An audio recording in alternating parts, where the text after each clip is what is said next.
있습니다. 전국 곳곳에서 산불이 발생했습니다. 좀처럼 꺼지지 않고 있습니다. 산불 진화 과정에서 안타까운 소식도 전해졌습니다. 산불 진화 대원 3명과 인솔 공무원 1명이 숨진 채 발견됐습니다. 삼가 고인의 명복을 빕니다. 이재민들께도 깊은 위로의 말씀을 전합니다. 정부는 총력전으로 산불 진화에 최선을 다해 주실 것을 당부드립니다. 이런 가운데 윤석열이 메시지를 냈습니다. 가용한 자산을 총동원해 정부와 지자체가 산불을 빨리 진화하고 이재민을 잘 도와주길 바란다고 했습니다. 당연하고 마땅히 해야 할 말이긴 합니다. 그러나 윤석열은 탄핵 소추로 직무가 정지된 상태입니다. 그런 상황에서 정부의 총동원령을 내린 겁니다. 부적절하다 못해 황당하기까지 그지없습니다. 무슨 자격으로 그런 말을 합니까? 12.3 내란 계엄으로 많은 국민이 고초를 겪고 있습니다.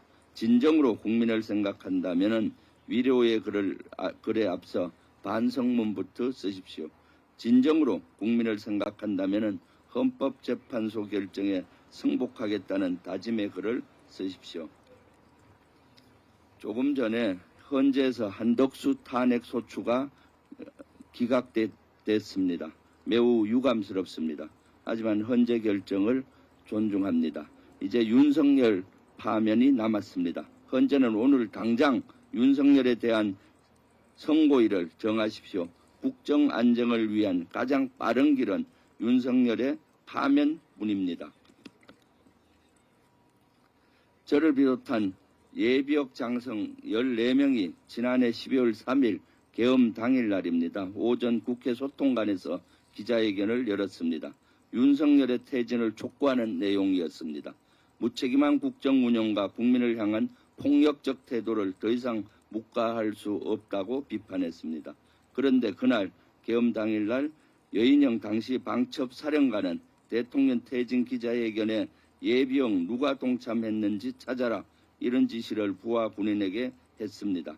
경향신문 보도에 의하면 검찰은 정성우 방첩사 1처장을 조사하면서 이 같은 진술을 확보했습니다.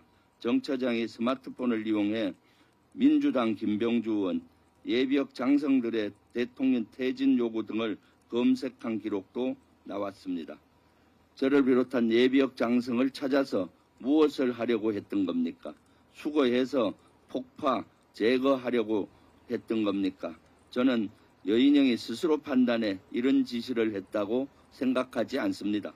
기자회견을 보고 스스로 판단했다면 누가 동참했는지 찾으라는 지시를 굳이 할 필요가 없기 때문입니다.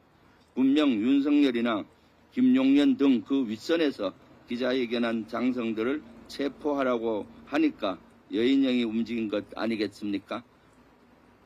그렇게 저는 보고 있습니다. 윤석열이 직무에 복귀한다면 이 같은 일은 앞으로 비일비재할 겁니다. 저뿐만 아니라 여기 계신 모든 분들이 그 대상입니다. 이런 가운데 윤석열이 2차 계엄을 시도했다는 증언도 나왔습니다.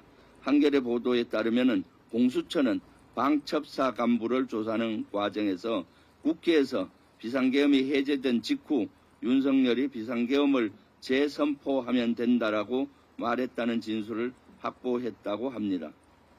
이 같은 윤석열의 발언은 12.3 비상계엄 당시 비아폰 단체 메시지방에 공유됐다고 합니다. 비록 지금은 단체 대화방이 삭제된 상태지만 공수처는 이런 정황을 뒷받침하는 합참 관계자들의 진술도 확보한 것으로 전해졌습니다. 그렇습니다. 거듭 강조해 말씀드리지만 국정을 바로잡는 가장 빠르고 안전한 길은 오로지 윤석열 파면뿐입니다. 이상입니다. 다음은 이현주 최고위원의 발언이 있겠습니다.